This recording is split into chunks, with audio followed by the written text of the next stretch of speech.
Ja, ons kon seker vandag heelwat verskonings gekry het om nie vanoggend saam met medebroers in Christus hier saam te vergader nie. Ons kon seker gesê dit is te koud, of ons kon gesê ek voel nie so lekker nie, of ons kon gesê ag, hierdie week het ek almal so vroeg elke dag opgestaan.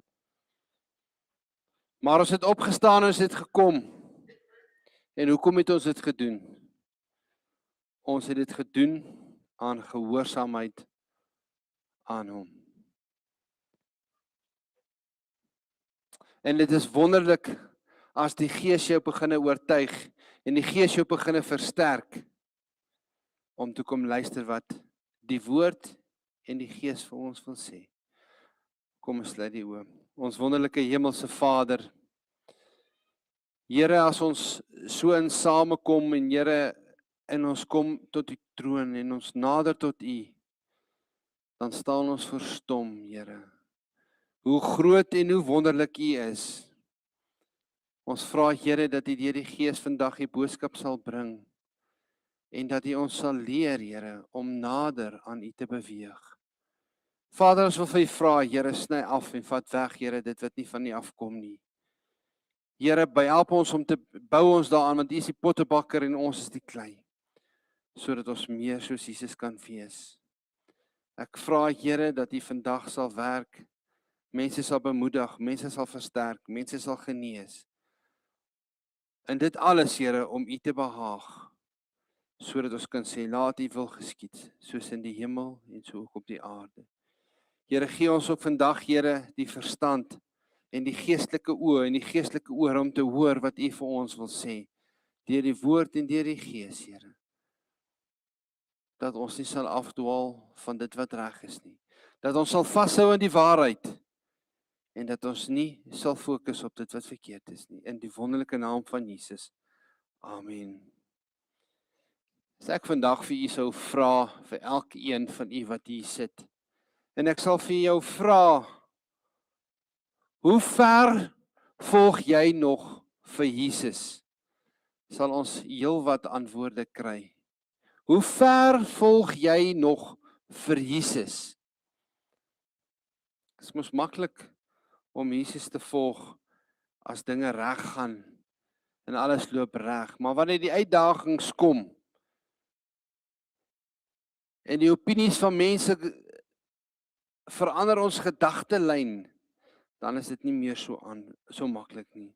Ons gaan vandag kyk na ou Petrus. Petrus wat Jesus verloon het. En ons gaan kyk, ons gaan net na 6 goed kyk. Ek is seker as jy 'n diepte studie maak, sal jy nog na vele meer goed kry om te sien wat het verkeerd gegaan. Maar ons gaan vandag kyk net na 6 goed wat Petrus geestelik agteruit laat gaan het. Wat eintlik geestelik laat val het. En daarin is 'n les vir elkeen van ons wat vanoggend hier sit. 6 tragiese stappe wat Petrus gevolg het. Dalk nie doelbewus nie, dalk ondoelbewus op die weg van geestelike agteruitgang. En ek vra vir u om saam met ons vandag te lees in Markus 14 vanaf vers 27. En dan gaan ons ook Markus 14 vanaf vers 66 lees. En ons gaan hierdie gedeelte lees van ou Petrus. En ons gaan kyk wat het gebeur. En ons gaan kyk wat se waarskuwings is daar vir ons in hierdie gedeelte. Markus 14 vanaf vers 27. Toe sê Jesus vir hulle, julle sal almal in hierdie nag aanstoot neem aan my. Want daar is geskrywe, ek sal die herders slaan en die skape sal verstrooid word. Maar nadat ek opgestaan het, sal ek voor julle uit na Galilea gaan. En Petrus sê vir hom, al sal almal ook aanstoot neem, dan tog nie ek nie. Daarop sê Jesus vir hom, voorwaar ek sê vir jou, vandag in hierdie nag, Voordat die haan 2 maal gekraai het, sal jy my 3 maal verloon. Maar hy het nog baie meer aangehou en gesê, al moes ek saam met u sterwe, ek sal u nooit verloon nie. En net so het almal ook gesê. So in die eerste gedeelte is hierdie man baie selfverseker. Hy is vas beslote. Hy sal nooit Jesus verloon nie. Kom ons kyk wat het toe gebeur. Markus 14 vanaf vers 66. Ek wil hê jy moet hierdie woorde onthou wat hy vir Jesus en ook vir die ander disippels gesê het. Ek sal u nooit verloon nie. En toe, wat het toe gebeur? Markus 14 vanaf vers 66. En terwyl Petrus onder in die binneplaas was, kom daar een van die diensmeisies van die hoofpriesters. En toe sy Petrus sien, besig om hom warm te maak, natuurlik by 'n vuur want dit was koud. Kyk sy na hom en sê, jy was ook by die Nasareëner, Jesus. Maar hy het dit ontken en gesê, ek weet nie en ek begryp nie wat jy sê nie. En ek het buite na die voorplein gegaan en die haan het gekraai. En toe die diensmeisie hom weer sien, begin sy aan die wat daar staan te sê, hierdie man behoort by hulle. Natuurlik, hy staan by die verkeerde groep, hy behoort aan hulle. Maar hy het dit weer ontken en 'n bietjie later weer sê die wat daar staan vir Petrus, waarlik, jy behoort by hulle, want jy is ook 'n Galileër en jou spraak is net so. Toe begin hy homself te verwens en te sweer, ek ken nie daardie man van wie julle praat nie. En vir die tweede keer het die haan gekraai. En Petrus het die woord onthou wat Jesus vir hom gesê het, voor die haan 2 maal gekraai het, sal jy my 3 maal verloon. En hy het in trane uitgebars. Ons lees net tot so ver in 'n onfeilbare woord van die Here. Nou as jy nou gevolg het wat het hier gebeur in hierdie verhaal, sal jy sien. Petrus het eers gesê, ek sal u nooit verlaat nie. En toe verander dit, na ek het hom nooit geken nie. Nou die teksvers vandag en ook wat op die blaadjie is, 1 Korintiërs 10 vers 12. Daarom, wie meen dat hy staan, moet oppas dat hy nie val nie. En ons sê dit met die oog op wat met Petrus gebeur het. Nou wil ek jou 'n verhaal vertel, dis 'n ware verhaal. Op 13 Januarie 2020, 9:15 die aand, het daar 'n groot passasiersskip met die naam van Costa Concordia in die Middellandse See gesink. Die skip het nie skielik net gesink nie. Dit het begin met 'n klein afwyking van die oorspronklike roete wat die skip moes vaar. Net 'n paar grade verandering in koers. Net 'n paar grade verkeerd gevaar. En die kaptein het natuurlik nie dadelik agtergekom dat daar iets fout is nie en dat daar iets verskrikliks gaan gebeur nie. En die mense op die skip, amper soos mense in die kerk vandag, hulle gaan maar net aan, soos in die dae van Noag en soos in die dae van Lot. Die mense gaan maar net aan soos normaal, asof daar niks verkeerd is nie. Die mense het aangehou gesels en aangehou gelag vir mekaar se grappies. Daar seker van hulle nog besig om te eet, lekker aandete te geniet op hierdie heerlike skip. Sommige van hulle het seker net gedans, want is mos jolig op so 'n skip. En ander het seker maar buite gestaan en nog foto's geneem van die mooi sterre. En nie een van die passasiers en op 'n stadium nie een van die bemanningslede het besef dat hierdie skip, die Costa Concordia, stadig maar seker besig is om op 'n rotsagtige gebied af te stuur nie. Die skip het van rigting verander en die kajuitbeampte sê dit nie eens agtergekom nie. En toe die tyd verbygaan en hulle sien wat besig is om te gebeur, toe was dit heeltemal te laat. Hierdie skip het in 'n rotsbank ingevaar en die skip het gesink.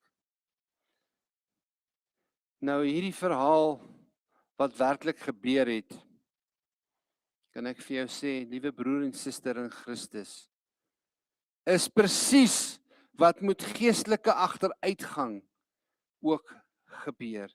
Niemand word een oggend wakker en dan besluit jy vandag is die dag wat ek die Here verloon nie. Dis onwaarskynlik dat dit net op 'n dag gebeur wat jy wakker word. Niemand sê ek gaan vandag my eerste liefde verlaat nie. Nee, dit is ook nie hoe die vyand werk nie, want dan sal jy vinnig terugkeer. Dit werk stelselmatig. Mense is geleer om stelselmatig gewoon te word aan 'n leuen, sodat jy nie vinnig dit regstel nie. So hierdie gebeur stadig, hierdie geestelike louheid van die mense. Dit gebeur stadig, dit gebeur oor 'n periode van tyd. Een klein kompromie dalk met die vyand. So onskuldig, almal doen dit dan. Een kompromie op 'n slag. Een verslapte gebedslewe. Een tree verder van Christus af. En een dag kyk jy terug en jy wonder, hoe het ek tot hier gekom? Wat het verkeerd geloop? Wat het gebeur? En nou wil ek vir julle sê, Petrus was nie net sommer enige disipel nie. Hy was die disipel, hy was die man wat op die water geloop het. Hy was die man wat gesê het, U is die Christus, die ware seun van die lewende God. Dit is die man wat geestelik agteruit gegaan het. Hy was deel van Jesus se binnekring, van die mense naby Jesus. En tog het hy geval. Liewe vriend, oom Tannie, broer en suster in Christus, as Petrus kon val, dan kan ek val. As Petrus kon val, dan kan jy val. Geestelik val. Daarom is dit waardig om vandag aandag te gee aan hierdie dringende waarskuwing wat die Here vir ons wil gee in Markus 14. Dit is nodig dat ons moet luister om te waak dat ons nie in dieselfde struike val as waar Petrus geval het nie. So wat is die eerste stap van die 6 stappe wat met Petrus gebeur het na hierdie geestelike agteruitgang van hom? Die eerste stap wat met Petrus gebeur het, is die trotse selfvertroue. Sien, hy is hierdie trotse, selfvertrouende man. Ons het gelees in vers 29, en Petrus sê vir hom, al sal almal ook aanstoot neem, tog nie ek nie, ek sal dit nie doen nie. Let op hierdie woorde, ek. Almal mag val, maar nie ek nie. Almal sal struikel, maar nie ek nie. Almal mag die Here verloon dalk, maar nie ek nie. Petrus se probleem was nie dat hy nie die Here nie liefgehad het nie. Sy probleem was, hy het homself oorskat. Hy het te veel op homself vertrou. Hy het meer vertrou in sy eie toewyding as in God se genade. Dit was Petrus se eerste probleem en sy eerste stap na geestelike agteruitgaan. En dit is baie gevaarlik, broer en suster in Christus. Dis 'n verskriklike gevaarlike terrein wat Petrus hier beleef het, toe hy so begin praat oor die ek. Ek sal nooit soos daai persoon word nie. Ek sal tog nooit daai sonde doen van daai persoon nie. Wanneer jy begin dink, ek sal nooit daai sonde doen nie. Ek sal nooit soos daai persoon word nie. En dankie tog dat ek nie soos Jan, Piet, Koos en Sannie is nie.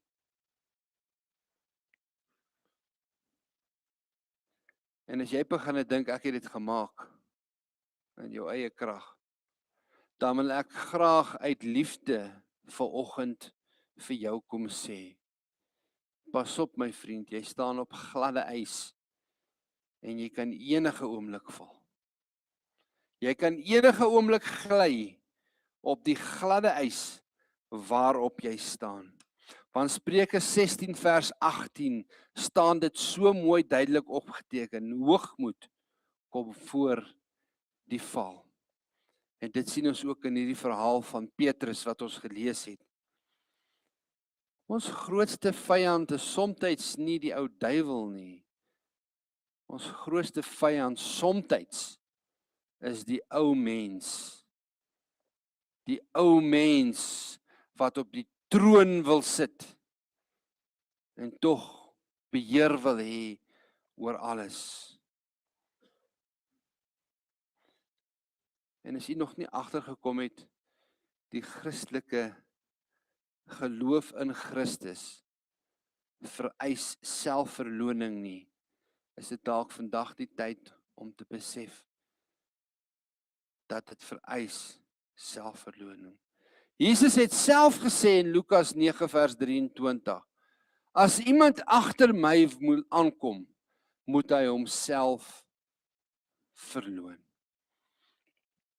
Dit is die probleem in die kerke vandag, in die moderne tyd waarin ons lewe, aan die Laodisiese tyd, wat ons dink, ons het gearriveer, ons het nie meer die genade nodig nie, ons is mos slim mense, ons het mos alles wat ons nodig het.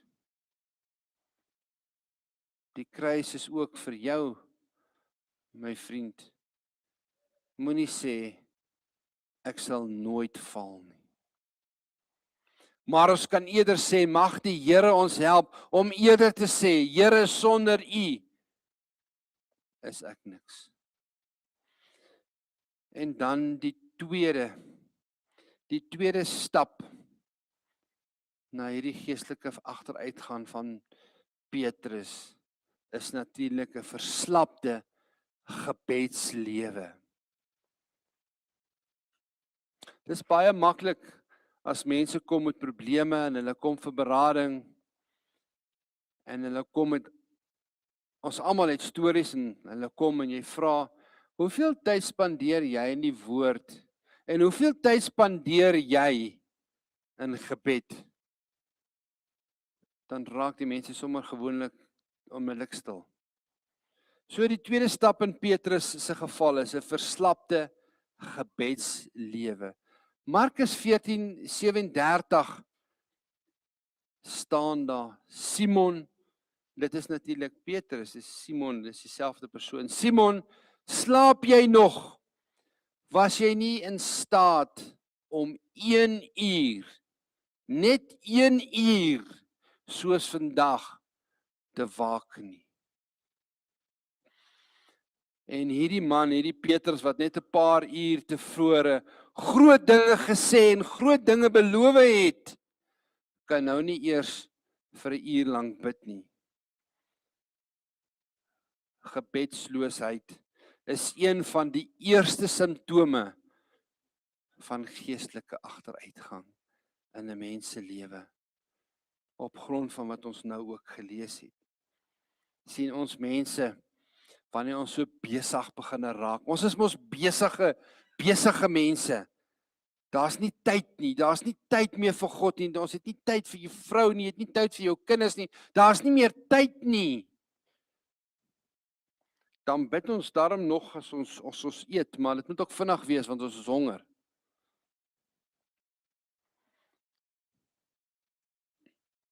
Ons bid daarom nog so af en toe in die kerk. Al kan ons nie eens onthou wat het ons gebid nie, al kom dit nie eens diep uit nie, dis maar net baie keer woorde, maar ons bid daarom nog. Maar daai persoonlike ontmoeting met God verdwyn. Soos met Petrus.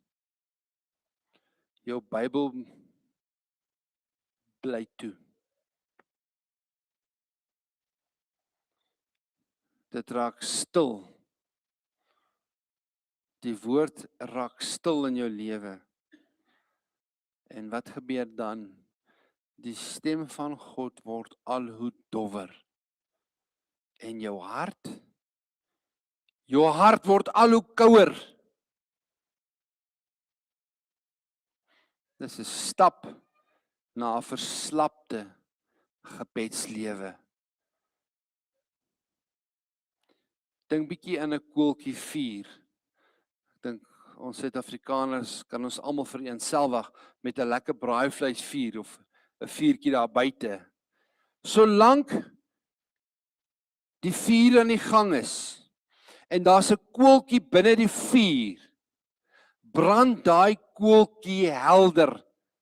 Veral as jy nog regte bosveld hout het. Daai koeltjie brand so mooi rooi of so oranjerige kleur, so helder.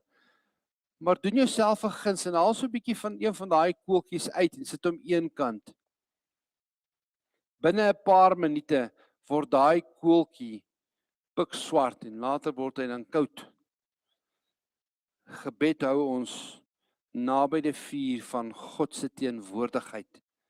Sonder gebed raak ons hart koud, soos daai koeltjie wat jy uithaal. Vra jouself die vraag af. Doen jouself 'n guns en vra vir jouself vandag eerlikwaar. Wanneer laas het jy regtig tyd met God gespandeer? Ek praat nie van 'n vinnige paar verse en 'n vinnige gebed nie. Wanneer laas het jy regtig tyd saam met Vader gespandeer? Wanneer laas het jy gehuil voor die Here? Wanneer laas het jy jou hart oopgemaak? Ons het gister 'n wonderlike sessie gehad waar daar verduidelik is van kringe wat jy deel met sekere mense naby jou en verder. Kom ek sê vir jou dat jy alles met God kan deel. Nog meer as wat jy met jou man en jou vrou kan deel. Jy kan met hom alles deel want hy weet alles. Wanneer laas het jy met God jou diepste hartseer, jou diepste pyn met God gedeel?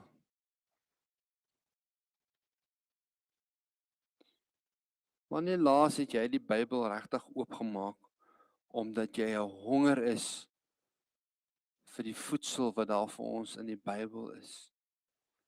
Ek praat nie van oppervlakkige, vinnige lees. Ek praat van voedsel. Here, watse voedsel wil U vandag vir my gee?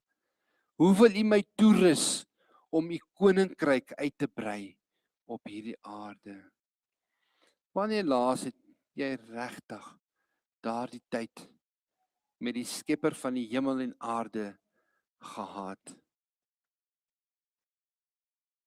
En die derde stap na agteruit gaan, wat ons kan kyk wat met Petrus gebeur het, om Jesus van ver af te volg.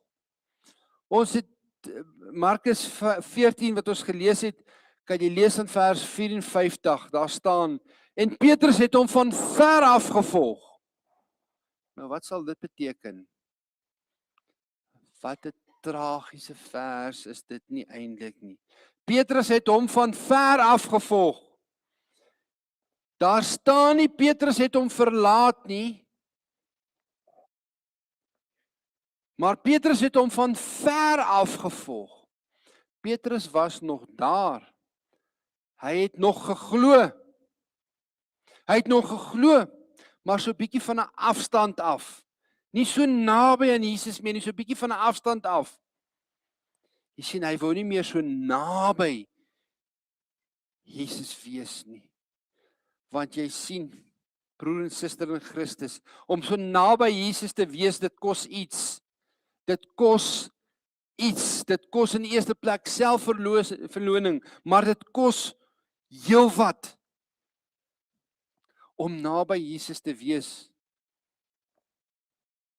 dit bring spot. Spot van die wêreld. Ek praat van om werklik naby Jesus te wees. Moenie dink dat jy nie gespot sal word nie. Om naby Jesus te wees vra opoffering. Dit vra om op 'n koue wintersoggend waar dit koud is en dis reënerig op te staan, dis opoffering.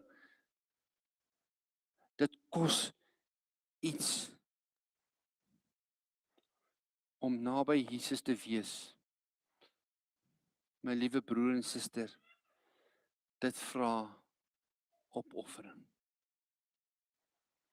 Om naby Jesus te wees beteken dat jy somtyds, en ek wil amper sê in die meeste van die kere anders moet wees as die wêreld. Dat jy 'n heel ander perspektief het as die wêreldsaanskouings, as die wêreldse perspektief. Jy is anders, jy is 'n vreemdeling en jy's 'n bywoner. Dit vra iets as mense van jou begin praat en skinder en sleg praat. Gaan nie meer oor jou nie, dit gaan oor Jesus Christus. Dit vra iets.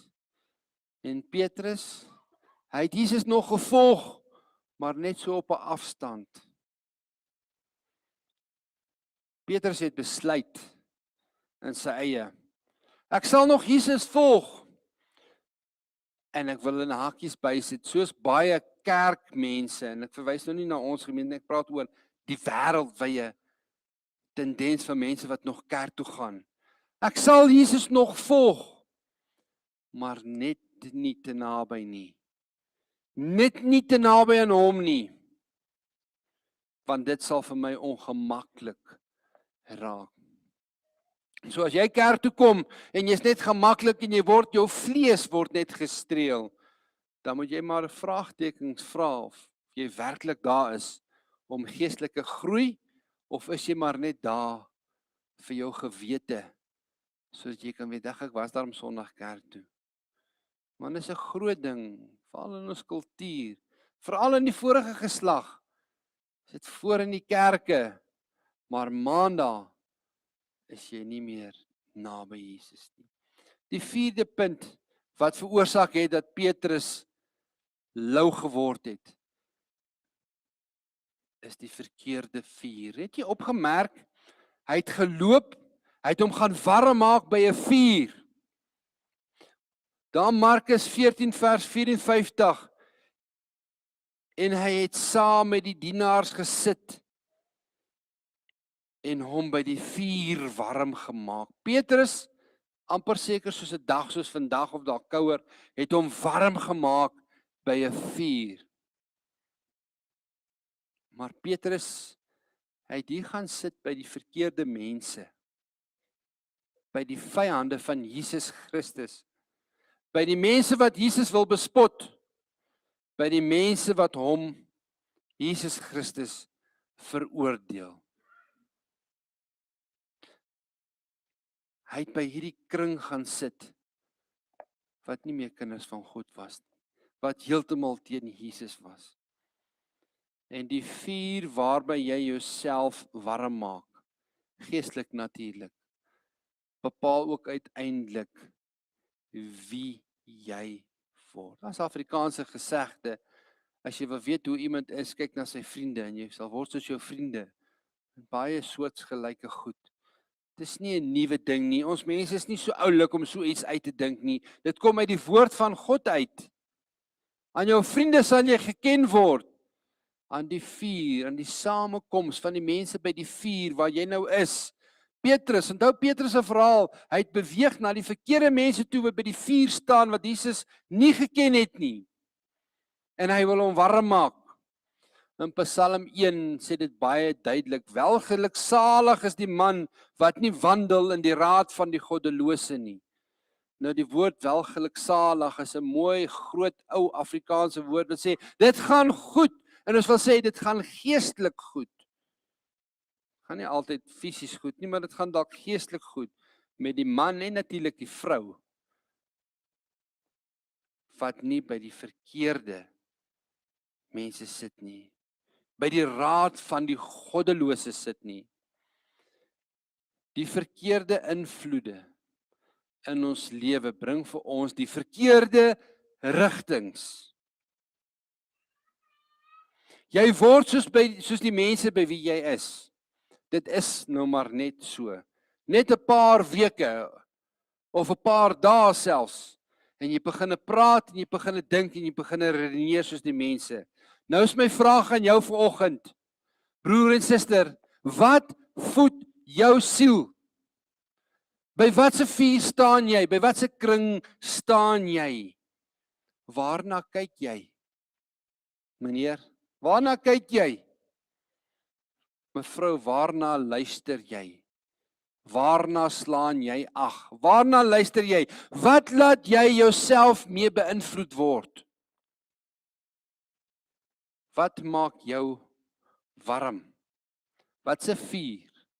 En wat se samekoms van mense is om die vuur waar jy is? Die 5de gedeelte wat Petrus geestelik laat agteruitgang het, is 'n openlike verloning. Petrus het in die begin gesê, en dit het so verander van, ek sal u nooit verloon nie.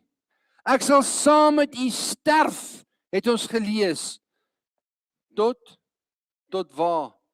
Tot ek ken hom nie. Ek ken hom nie. Wat 'n val was dit nie vir Petrus nie. En ons moet waak daarteen, dat ons nie in dieselfde slaggat val nie. Die man wat Jesus openlik bely het, en openlik herken het, van wie hierdie man is, die seun van die lewende God, in die openbaar, herken, hardop, alle geeste en magte en kragte, alles het hom gehoor, hy het dit herken, hy het dit gesê, verloon nou vir Jesus ook openlik. Die klein kompromie het nou groot geword. Die gly van Petrus het 'n geestelike val geword.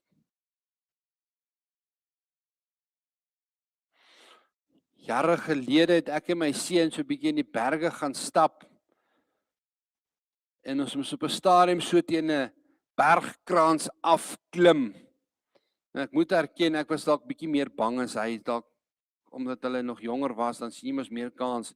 As jy ouer word, dan sien jy meer die gevare. En ons het geen veiligheidstoerusting of iets gehad nie, maar ons moes by hierdie kraans af. En dan gaan vir sê op 'n stadium met ek plat op my boude gaan sit, want dis hoog hier af. En jy begin stadig hier af beweeg, trappie vir trappie, en jy voel nog of die klippe vas is onder jou. En dan begin jy hierdie kraans afklim. En dan as jy onder is, elke trappie word makliker. Soos jy afbeweeg in die kraans word elke trappie makliker. En as jy onder is, dan sê jy, ek wonder hoe het ek hier onder gekom. Het is dan maar wonderlik dat ek nie hier gegly en val het nie.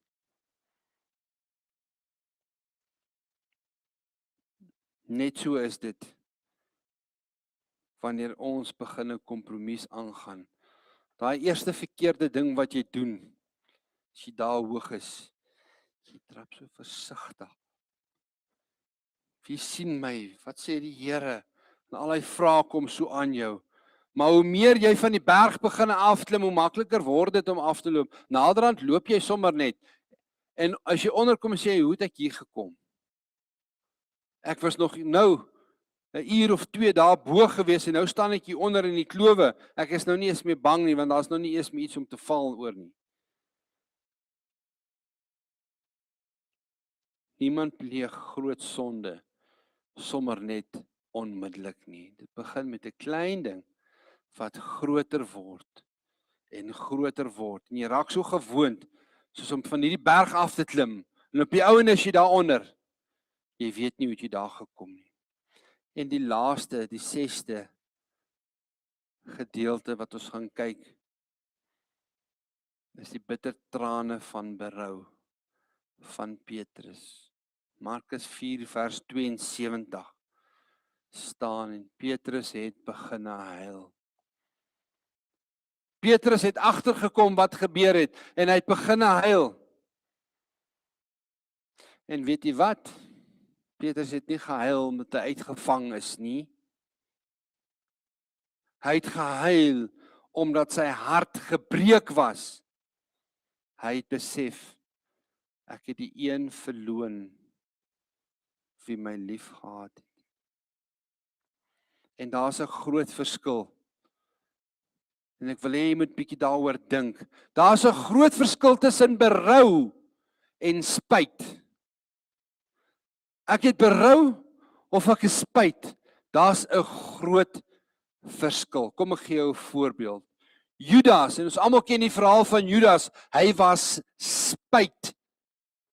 Petrus het berou gehad. Jy sien, met spyt huil jy oor die gevolge wat jy gedoen het.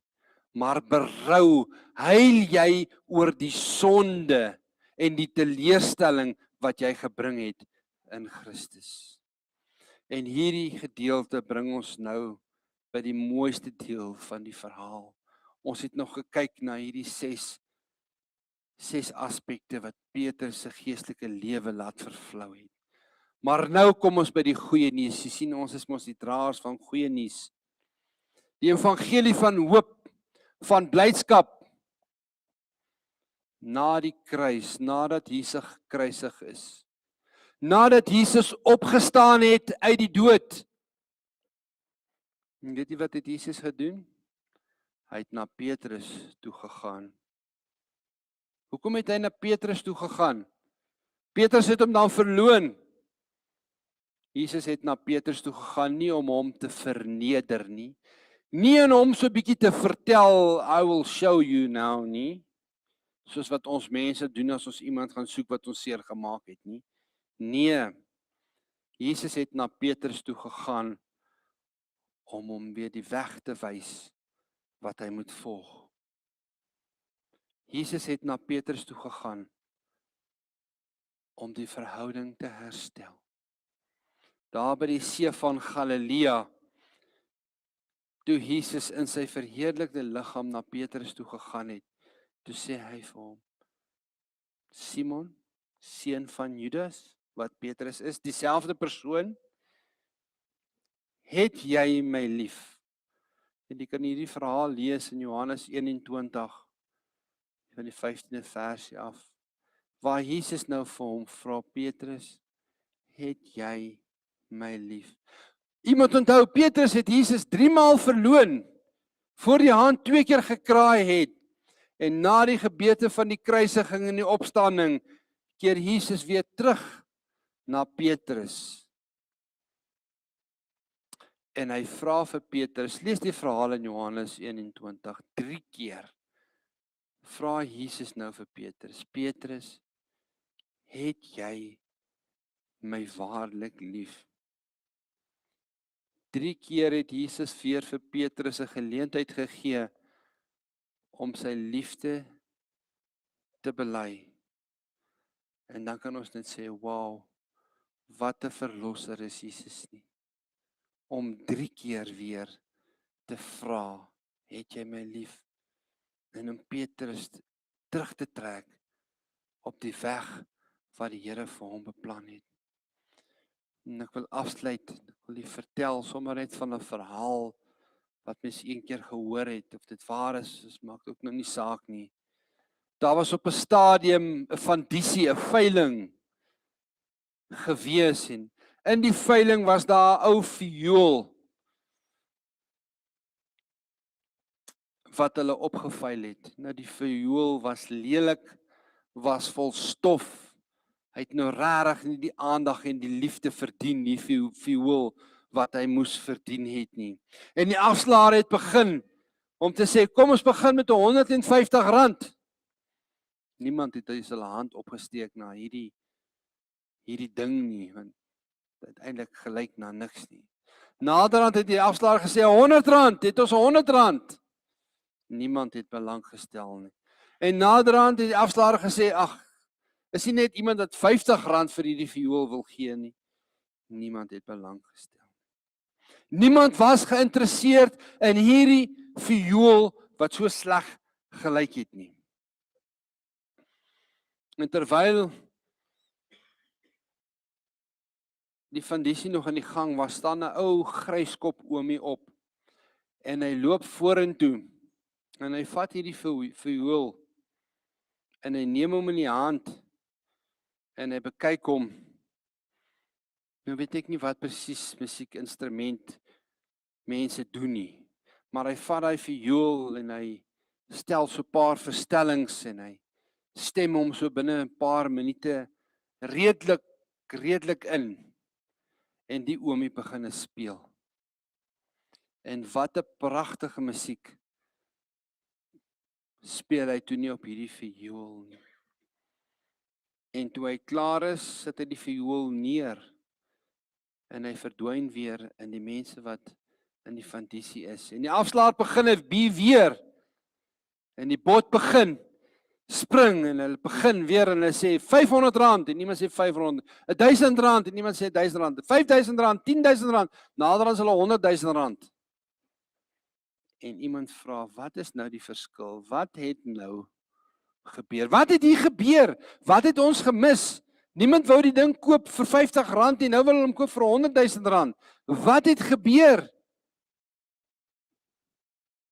Nou wil ek vir julle sê, die viool is aangeraak deur die meester. Hierdie ou viool wat niks is in sy eie hoedanigheid nie, vol stof, was nie gestem nie, maar die meester het hom aangeraak. En miskien sit jy vandag hierso. Miskien staan ek vandag hier en ons voel soos hierdie ou viool, vol stof, niks werd, beteken niks nie. Maar miskien sê die Here vandag vir jou, jy moet onthou dat die Here jou kan gebruik soos jy is. Dat jy die aanraking van die meester kan ervaar. Jy het dalk afgedwaal en jy sit met hierdie skuldgevoelens. Jy sit met hierdie liefdeloosheid in jou hart wat jy vir niemand kan vertel nie. Jy sien jy het dalk geval, jy het foute gemaak. Kom ek vertel jou geheim, elkeen van ons het foute gemaak. En as jy nog nooit foute gemaak het nie, het Jesus geniet verniet kom sterf. Maar sy genade is vir jou beskikbaar vanmôre. Sy liefde is vir jou kom beskikbaar vanmôre. Miskien het jy begin om 'n kompromie aan te gaan met die vyand. Jy het Jesus van ver af begin volg. Jy wou daarom nog toe kerk toe kom om jou gewete te streel. Maar die goeie nuus in die evangelie is vanmôre. Die meester gooi nie gebroke instrumente weg nie. Hy kom vanoggend en hy kom herstel. Hy vergewe. Hy genees. En hy roep jou terug. Broer en suster in Christus, Daar is baie Christene wat nog volg vandag, maar van ver af. Sondag in die kerk, maar maandag in die wêreld. Die Bybel op die rak. Gebed is net daar wanneer daar probleme is. En jy praat maar net oor Jesus om jou gewete te sis. Maar dis nie genoeg nie.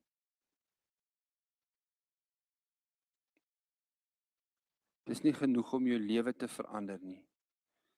My vraag aan jou vanoggend, en ek wil weer afsluit met wat ek begin het, doen jouself 'n guns. En vra vir jouself, hoe ver is jy vanoggend van Christus af?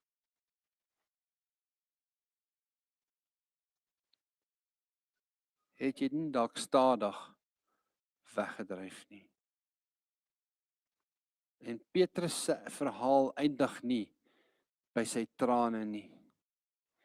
Daar was berou en daar was vergifnis. En langs die see van Galilea het Jesus weer vir Petrus ontmoet. En hy het gesê, het jy my lief? Dieselfde Jesus wat Petrus verloon het. Miskien besef ons vanoggend, ek is nie meer waar ek eens was met God nie. Dan roep Jesus jou terug vanoggend. Hy roep jou terug, nader na hom. Voordat die klein afwyking in jou lewe 'n skeepsramp word, voordat die vuur heeltemal uitbrand, en ek wil vir jou sê, voordat die haan dalk kraai, kom terug na Christus, want sy arms is steeds oop vir jou en vir my. Ons wonderlike hemelse Vader, ons kom vanoggend na U toe, in die mooi naam van Jesus, en ons vra U, Here, om te kom herstel. Here, laat hierdie lesse van Petrus groot word, Here. En ek wil vra, Here, kom besoek weer ook kruisbedieninge. Kom vat weg, Here, wat nie van U afkom nie. Here, leer ons om in gees en in waarheid te aanbid en om te fokus op dit wat saak maak. Om te fokus op dit wat ewigheidswaarde het, met die een doel om U te verheerlik. In Jesus se naam. Amen. Ons staan, ons sluit ons af. He's worthy to be praised, He lifted me. He's worthy to be praised, He set me free. He's worthy to be praised, He opened heaven unto me. He's worthy to be praised. Praise Him, praise Him. Praise Him in the morning, praise Him in the noontime. Praise Him, praise Him. Praise Him when the sun goes down. He's worthy to be praised, He lifted me. He's worthy to be praised, He set me free. He's worthy to be praised, He opened heaven unto me. He's worthy to be praised. Praise Him, praise Him. Praise Him in the morning, praise Him in the noontime. Praise Him, praise Him. Praise Him when the sun goes down. Vader, dankie Here vir die voorreg om vanoggend deur die woord te kon gaan en om te kan leer. Ons vra Here dat die Heilige Gees ons weer sal nader trek. Ons sal vashou, Here. En dat ons nie ver van U af sal wees nie, Here, maar dat ons naby U sal wees, al kos dit 'n prys. Ek vra dat U ons sal beskerm teen enige misleiding, teen enige menslike opinies wat nie van U afkom nie. En ons vra Here om ons 'n bietjie vas te hou. En ek vra dat U ons sal beskerm ook teen enige fisiese aanvalle in die wonderlike naam van Jesus. Amen.